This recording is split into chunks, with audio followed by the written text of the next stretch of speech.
Jejak karbon atau carbon footprint merupakan jumlah karbon atau gas emisi yang dihasilkan dari berbagai kegiatan atau aktivitas manusia pada kurun waktu tertentu, baik secara langsung maupun tidak langsung. Biasanya, jejak karbon diukur selama periode 1 tahun dan mereka dapat dikaitkan dengan produk, individu, organisasi, dan juga peristiwa. Dan semua kegiatan yang membutuhkan energi kebanyakan berasal dari bahan bakar fosil. Nah, hal inilah yang kemudian menimbulkan gas rumah kaca di mana saat ini sedang ramai diperbincangkan dunia. Semakin banyak aktivitas manusia, maka semakin tinggi pula nilai emisi karbon yang dihasilkan. Berikut adalah aktivitas manusia yang menjadi penyebab adanya jejak karbon, diantaranya yaitu: yang pertama, penggunaan kendaraan. Kendaraan pada umumnya menggunakan bahan bakar fosil seperti bensin, solar, atau gas yang dapat menghasilkan jejak karbon dari proses pembakarannya. Yang kedua yaitu penggunaan listrik dan air yang berlebihan. Penggunaan listrik dan air yang berlebihan oleh manusia juga dapat meninggalkan jejak karbon. Karbon-karbon tersebut dihasilkan dari proses pembakaran bahan bakar fosil seperti batu bara, minyak bumi, dan juga gas. Yang ketiga, mengonsumsi makanan juga merupakan penyebab dari adanya jejak karbon. Pengolahan makanan berpotensi meninggalkan sampah serta mengalami banyak proses yang memicu tumbuhnya jejak karbon pada lingkungan sekitar. Yang keempat adalah timbunan sampah di area masyarakat. Tumpukan sampah yang terdekomposisi disinyalir menghasilkan jejak karbon yang terdiri dari gas metana dan gas karbon dioksida. Bicara mengenai dampak karbon, pada dasarnya jejak karbon tidak akan berbahaya apabila masih dalam jumlah yang normal. Namun, jejak karbon akan menimbulkan dampak yang kurang baik apabila karbon-karbon yang berbahaya jumlahnya melebihi batas ambang sehingga dapat merubah kondisi lingkungan.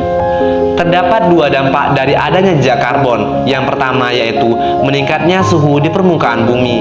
Seperti yang kita tahu, jika suhu di bumi naik ke level ekstrim, maka dikhawatirkan dapat menimbulkan badai tropis dan bencana alam lainnya seperti banjir dan kekeringan. Tak hanya itu, kenaikan suhu juga dapat menyebabkan lapisan es di kutub mencair. Kemudian dampak kedua adalah perubahan produksi rantai makanan. Hal ini terjadi karena terciptanya perubahan iklim yang semakin panas. Cuaca yang panas akan menyebabkan tumbuhan sulit tumbuh dengan baik, sehingga petani ataupun produsen makanan lainnya bisa-bisa mengalami gagal panen.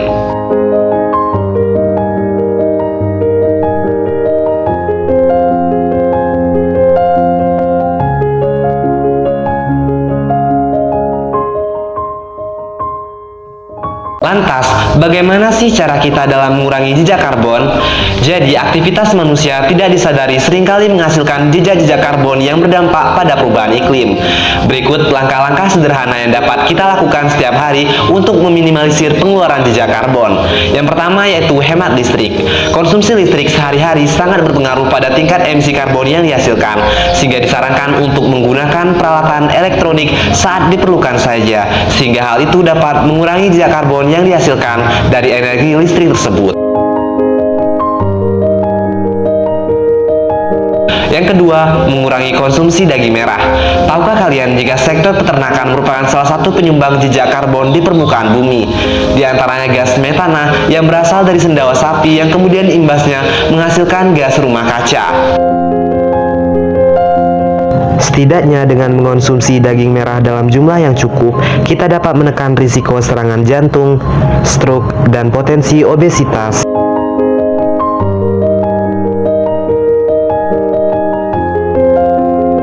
Yang ketiga, kurangilah aktivitas kendaraan bermotor. Secara umum, kendaraan bermotor seperti mobil dan sepeda motor menggunakan bahan bakar fosil yang mengeluarkan berbagai senyawa dari sisa pembakarannya. Jika jarak yang akan kita tempuh tidak terlalu jauh, maka usahakan untuk berjalan kaki, naik sepeda, atau menggunakan kendaraan ramah lingkungan lainnya. Penggunaan transportasi umum seperti Transjakarta juga menjadi salah satu cara untuk menekan polusi udara. Faktanya, apabila warga Jakarta banyak yang meninggalkan kendaraannya dan beralih pada transportasi publik, polusi udara Jakarta dapat ditekan hingga 50-90%.